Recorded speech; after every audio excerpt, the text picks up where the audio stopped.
All right, all right, all right. Welcome to another edition of Shabbat Lounge. This is Matt, And Jake here. and we are coming to you with another Torah portion. Right. So if you're following along, you should be at Shelach, which Send is you. send you. Right. So this is Numbers chapter 13 through chapter 15. So, And this is our just high look at the Torah portions, give you a quick overview of some highlights, and encourage you to go read it for yourselves and see if maybe you can pull out some good messages for yourself. that's right. And we certainly don't claim to have all the answers or to be an expert here. We are just students, Bereans of the Word, like you are as well. And we hope that you're searching the scriptures daily and trying to see the gems in here that Yahuwah has put before us. Right. So we find great value in studying the Torah. If you've never listened to us before, we find that by studying Torah, we find what our Father likes, what he doesn't like, and how to please him. Right. And because we want to be becoming more like Yeshua, and so let's figure out what he knew. That's right. That's right. And we're not doing this because we're trying to earn our salvation through works. That's not what this is about. But this is trying to please our Father and do our part to be, just do the things He wanted us to do. Right. So here we are. So thank you for being with us, and hopefully you're in some kind of Sabbath group where you go through the Torah portions and read them and study them and have a chance to talk about it, because we think it's super important to fellowship with other believers who are like-minded. And if you don't have a place, go to the fellowship finder, which you can find on our website. You can also find it on Psalm 119 Ministries. You can Google Sabbath Lounge for more information, but you can find other like-minded people all around the world. Correct. So, and anyway. so yeah, and while you're at it, hit that like and subscribe button, and you'll get notifications that a new episode has popped up whenever that happens. Yeah. All right. So, little context from last week. And in Numbers 11, the people demanded to eat meat. Did they eat meat, Jake? They ate so much meat that they became sick of the meat because Yah had brought a bevy of quails to them. Mm-hmm. And then chapter 12, there's an attempted coup. And then chapter 13, where we find ourselves tonight or today, Yahweh is testing them. Right. And so we may have gleaned over the attempted coup rather quickly in the last one, but basically Miriam and Aaron are a little upset with how Moses is doing things. Miriam gets kicked out of the camp, and then they have to hang out there till she's ready to come back in the camp. Yeah. So definitely, attempted coup, but definitely questioning authority. Yeah. She had to deal with some consequence for her actions from that. So, and here we are, about 1 year has passed of wandering around the desert. And so we got to go back to the wedding here a minute, Jake. And so according to the wedding model, the bride and groom had 1 year where they didn't have to go to war. Right. And so like a year with each other, and that's what this represents. And now that year is over, and guess what? It's time to go to war. Time for that husband to do his duty. Yep. And so I think Scripture is clear that this is a test for the people. And let's see, this is the Scripture here that talks about what they were to do. All right. So, and see the land, what it is, and the people that dwell therein, whether they be strong or weak, few or many, and what the land is that they dwell in, whether it be good or bad, and what cities they be that they dwell in, whether in tents or in strongholds, and what the land is, whether it be fat or lean, whether there be wood therein or not. And be ye of good courage, and bring of the fruit of the land. Now the time was the time of the first ripe grapes. And Jake, I don't think it's too much of a stretch here in verse 20 to say, hey, he's basically saying, be bold and courageous when you take those grapes out of that land Right. because you're taking someone else's grapes. Right. Just a side note, Yeah. somebody else has produced these grapes, and you're leaving with them, so you had to have some boldness to do that. Yeah, and I think looking forward, he's like, once you see these grapes, you're gonna realize why I said that. Yeah, So, yeah. You'll get it. All right. So, what does he even do this? So, Jake, how could this be like a test? well, you see, Yahweh didn't know what was in the land, so he needed people to go in there with their Oh, people eyes and tell did them, he? and you know, ask the who, what, where, when, why, how, I don't and get think all the so. deets. Yeah, I don't think so. That's not it. So clearly, y'all, he knew who was there. He knew he could see all this happening, and he knew exactly what they were going to find. And this wasn't about him; it was about the people. Right. And he wanted it. To me, it's kind of like a check to see where are their hearts really. So he had an idea, and he's like, "Well, this will tell me where they are." Yeah, and I kind of think this is uh, borne out in a lot of Yah's discussions with Moses and Abraham. You see them asking him questions, and Yahweh appears to quote unquote change his mind, that kind of thing. But he knew how it was going to go ahead of time. He already knows how it's going to go. So when I see things like that, I look at it as a test to the person he's talking with or the person he's directing to do something. Mm-hmm. It's, I know this is how it is, but when I ask you this, you'll have to search your heart and figure out if that's what you really think. Yeah. So yeah, it's a test for them. And what do they find out that what do they find out in this test? Well, we'll see that in just a second. Okay. The last thing I wanted to say is, Moses selected the leaders here, and it's like does he select the leaders they deserve? We don't know if Moses prayed about this, and Yah guides his hand and selects these people. I kind of think that, yeah, that makes sense, that Moses probably did pray and consult the Father, or he was guided to pick the people he picked to Yeah, go it do kind of this. ties into last week's Yeah. portion with the leaders they deserve, Hmm. as the people go astray, you know, Yeah. or as the leadership even goes astray and the people don't hold them accountable. It's still, well, Hmm. then that's what you get. So I do want to go back one, if I can figure out how to go back here. Apparently, I can't figure out how to do that, Jake. So, Can you do this? oh, I thought I did that and didn't go back. So anyway, so he asked them very specifically these very specific things. He nowhere in here does he say, "Hey, I want your opinion. Do you think we can take the land?" That's not here. I don't see that. So he wants the facts. He wants the data.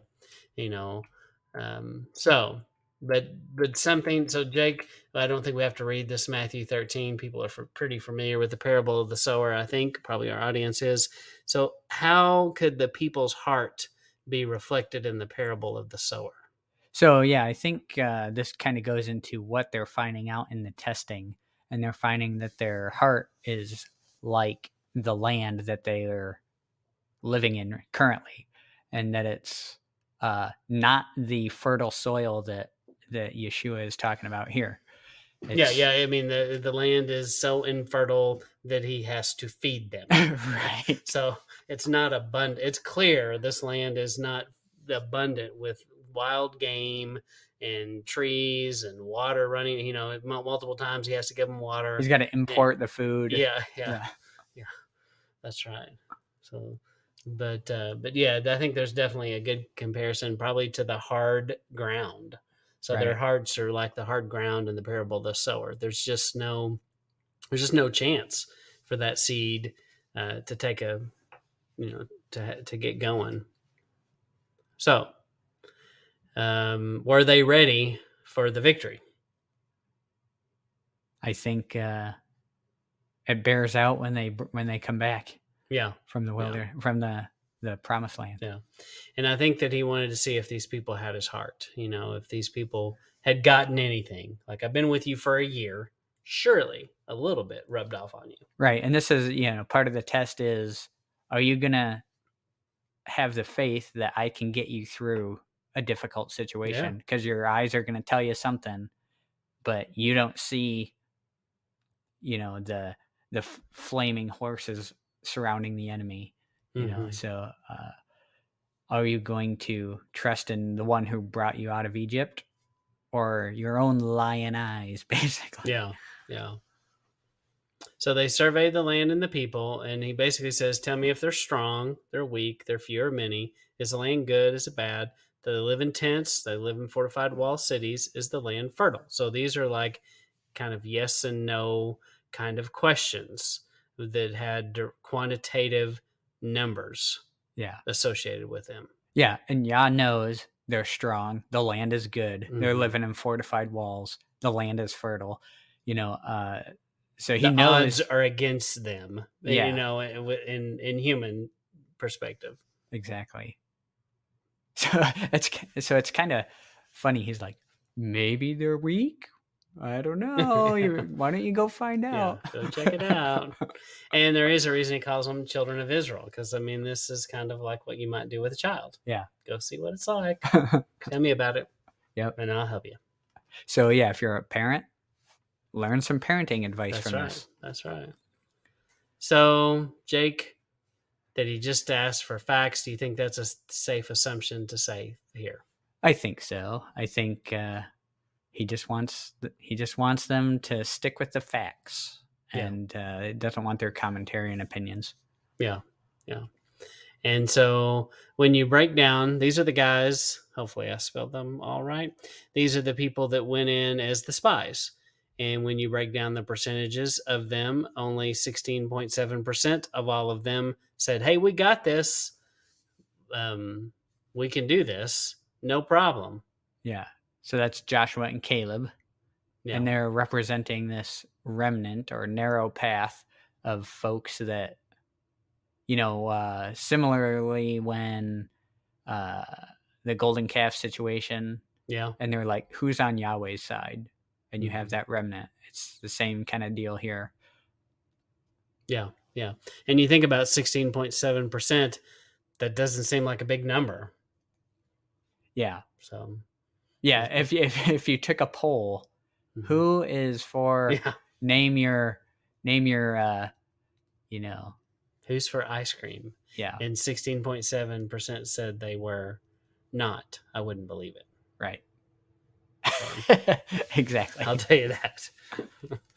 But yeah, if 16.7% said something, you would not be very impressed and go, "Oh yeah, that's everybody." Yeah. So We better change the way the whole country is running, because yes. 16.7% of Wait a people minute. said That something. may be happening now. Wait. Yeah. Okay. All right. So Jake, how can you say they were blind and deaf to the truth, and there was a famine of the word?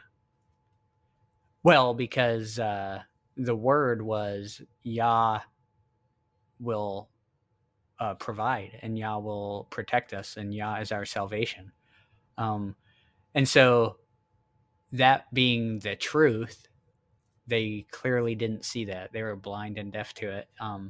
And so, that being the case, if they knew the word and they had it in their hearts, then they would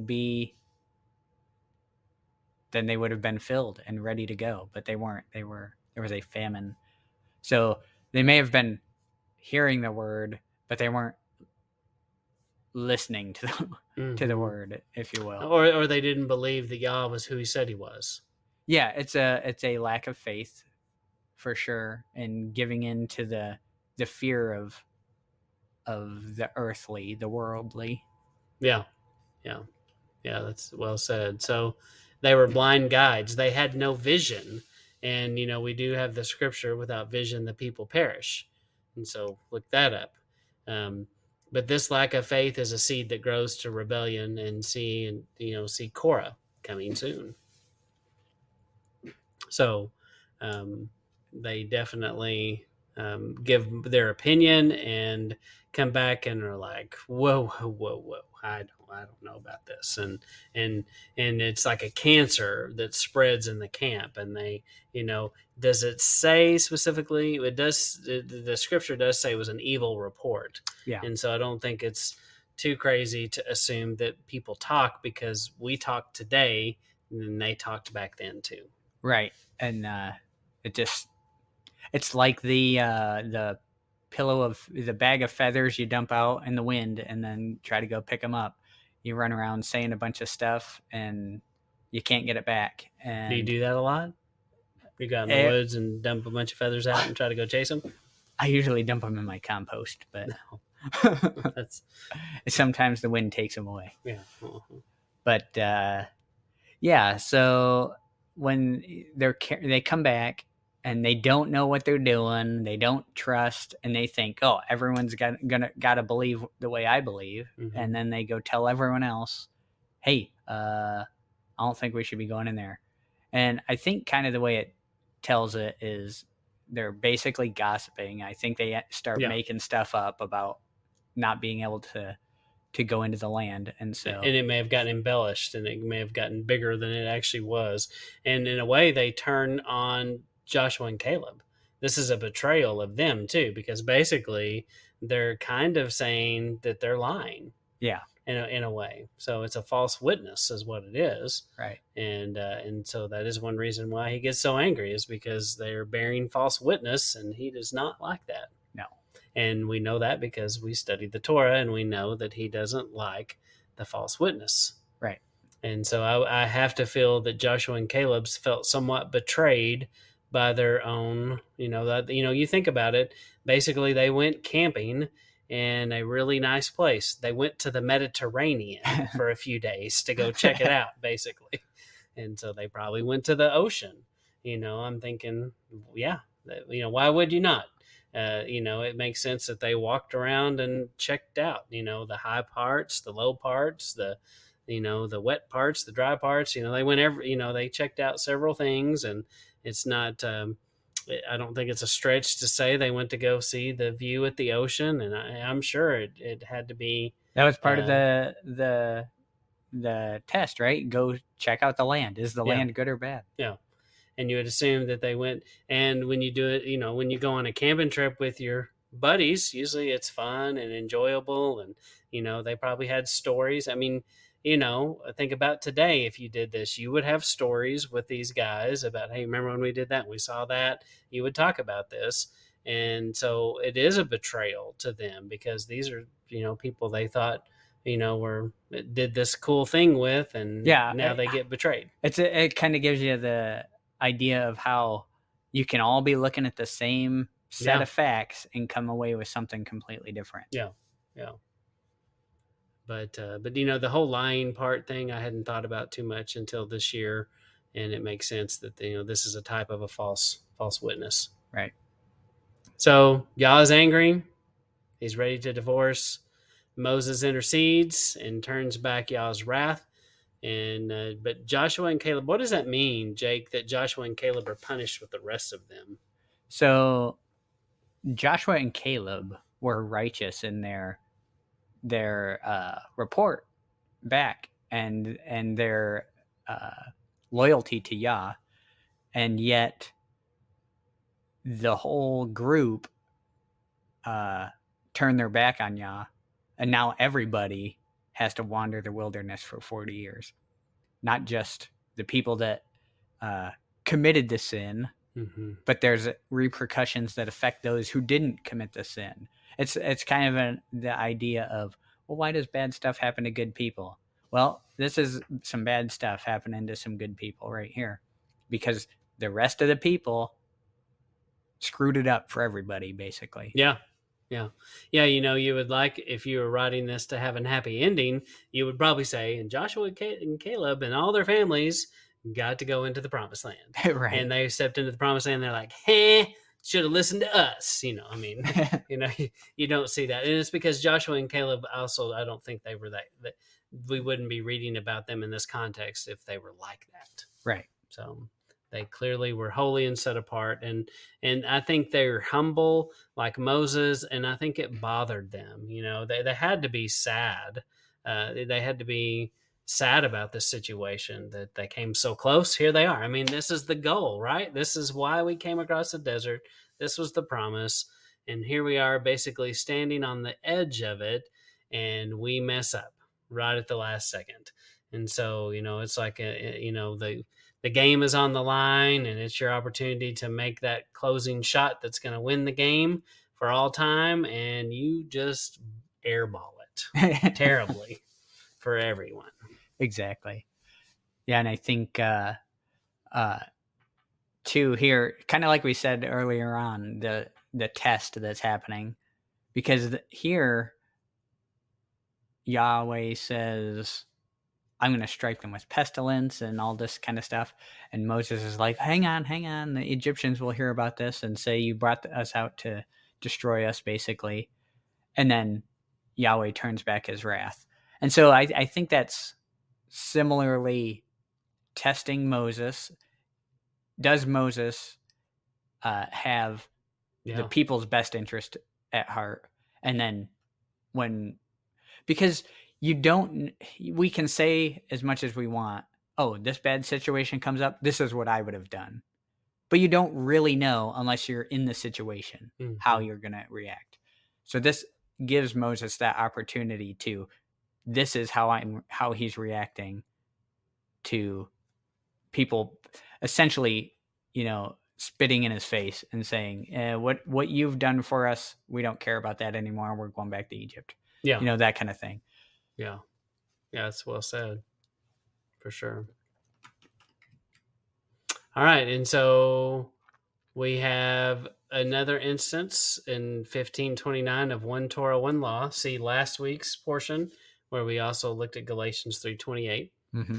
And Jake, the Zitzi. How do we get the Zitzi after this? Yeah, there's kind of a pattern of so in the beginning, Yah says, okay, love each other. And then people are slapping each other. It's like, well, no. This is how you love each other, right? And so he tells them, don't be slapping each other, don't be taking stuff from each other, all that kind of stuff. And now they're like, okay, well, we got all that. And then he's like, oh, also, you have to love me. And part of that is do what I say, listen to what I'm saying. And in order to do that, you have to remember what it is I'm saying. So he gives them the Zitzit and says, now, when you look on this, remember what I said, because just counting on yourself to will it into my memory is not working. You're not going to just try harder. It's not how it works. So you need some kind of thing to help you get through this. Yeah, no, that's good. So, and it is good to be reminded that that's where it comes from, and it reminds us today because unfortunately we're not that far removed from them and the dumb things that they did, and it's easy to look at them just like you said. I wouldn't do that. I would never do that. Well, we might, and we probably do. We all know we fell short, and don't do the things that we're supposed to from time to time. And it is something in this fallen world, but the ZT is supposed to help us and go, oh, wait a minute, maybe I'm okay. Check myself, Yeah. and so Yeah, I it's a think. reminder. And I think also to me the testimony that really spoke to me because I used to not wear them, and when I read this, every time it would kind of like tick in me a little bit, like, hey, I'm supposed to do that maybe. But the story that convinced me was your story, Jake, of how you met some people in our group at a playground or Yeah. My wife mhm. was at the playground, and a woman came up to her and said, "Hey, I like your Zitzits." And my wife's like, "Oh, how do you know what those are?" Because that had never happened to her before. And so then they got to talking, and uh, now that lady joins us for fellowship, and it's lovely. Yeah, So yeah. And so if you wear them, then you do look for other people and you notice it. You notice when someone has the mezuzah on the doorpost, or, you notice those things when you walk up to a house, and it does become a conversation piece. And I've definitely noticed that and had some very pleasant conversations with some people, sometimes people of Jewish faith, and tell them what I do. And they're pretty interested and like, oh, well, they're surprised that I know the things and know the words and that, I'm familiar with it. Yeah. So, Yeah. And you were talking about how, about belief and having a reminder and that kind of thing, and how we have that same capacity to fall into disbelief as they had. The how would I act in that situation? And it's very easy for us to look at them and say they had the pillar of fire, they had the parting of the Red Sea, and yet here they are still essentially denying him, right? yeah. Um, and then we say, well, I would never, because, and we go, well, we have the same. We don't have that pillar of fire. Well, you have Messiah. Even Peter had Messiah. He ate with Messiah. He lived with Messiah. He watched the miracles of Messiah and yet still denied him 3 times. So to say that you wouldn't is way over your skis, I think. So I think we need to be careful about that.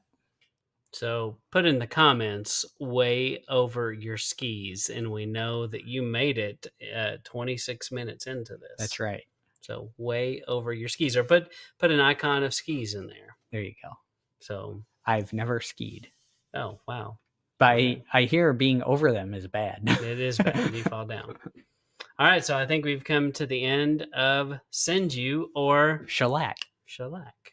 Numbers 13 through 15. So we encourage you to join the millions of other people reading the Torah portion this week. And Jake, you got anything else? Yes, also the millions of people subscribing to our channel.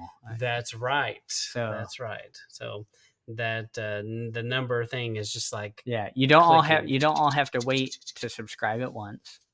But you could. That would be fine if everybody went 1, 2, 3, subscribe. Right, as long as it's within the next 5 seconds. Go. Yes. No. Anyway, share it with your friends. If you found something useful in this, be sure to leave a little comment, and we'll be able to know that this is helping people. So That's right. Well, we appreciate your loyalty and checking us out. And this is Matt and Jake signing off.